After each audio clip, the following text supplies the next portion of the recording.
श्रीदेवी भागवत महापुराण तीर्थे स्कंद पंचदशो अध्याय।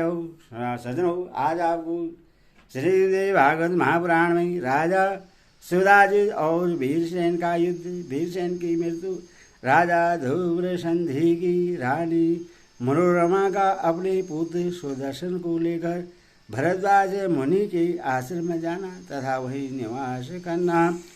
सजनों, इस कहानी को पूरा सुनें और आपको अच्छा लगे तो इस चैनल को लाइक एंड सब्सक्राइब जरूर कर दें तथा सुनिए।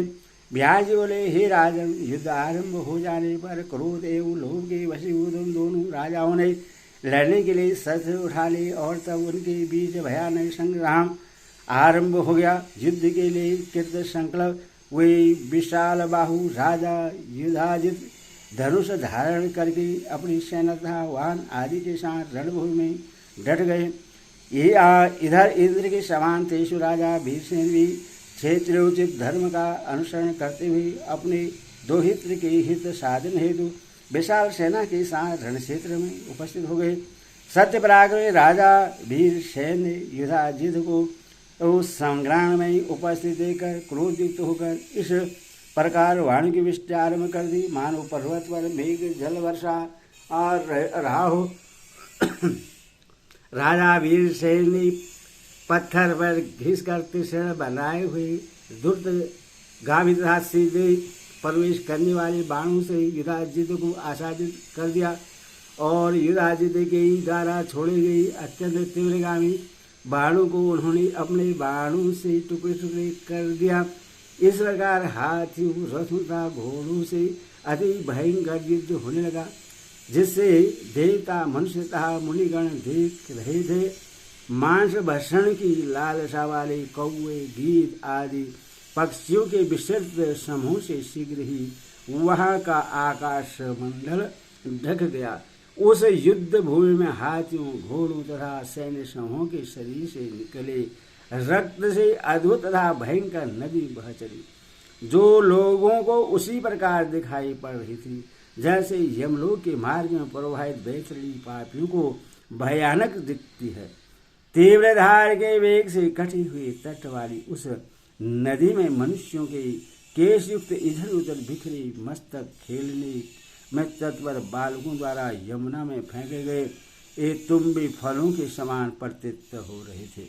रथ से गिरे हुए किसी मृत वीर को पृथ्वी पर पड़ा हुआ देखकर मांस की इच्छा से गीद उसके ऊपर मंडराने लगता था।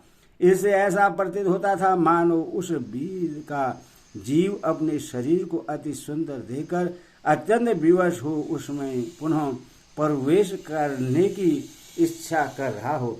युद्ध भूमि में हत कोई वीर योद्धा सुंदर विमान में आरूढ़ होकर अपनी गोद में बैठी हुई किसी देवगना से अपना मनोभाव इस प्रकार व्यक्त करता था, हे करभुरु, इस समय बाणों से आहत होकर धरती पर पड़े हुए मेरे इस कांतियुक्त शरीर को देखो।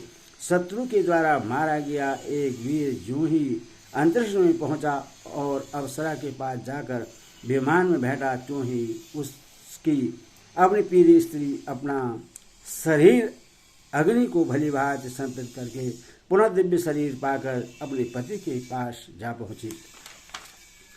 उस युद्ध में दो वीर परस्पर एक दूसरे के शस्त्र प्रहार से आहत होकर मर गए और साथ ही स्वर्गलोक पहुंचे। वहां पर भी एक अवसरा को प्राप्त करने के लिए वे दोनों वीर शस्त्र युक्त होकर एक दूसरे को मारने हेतु युद्ध करने लगे।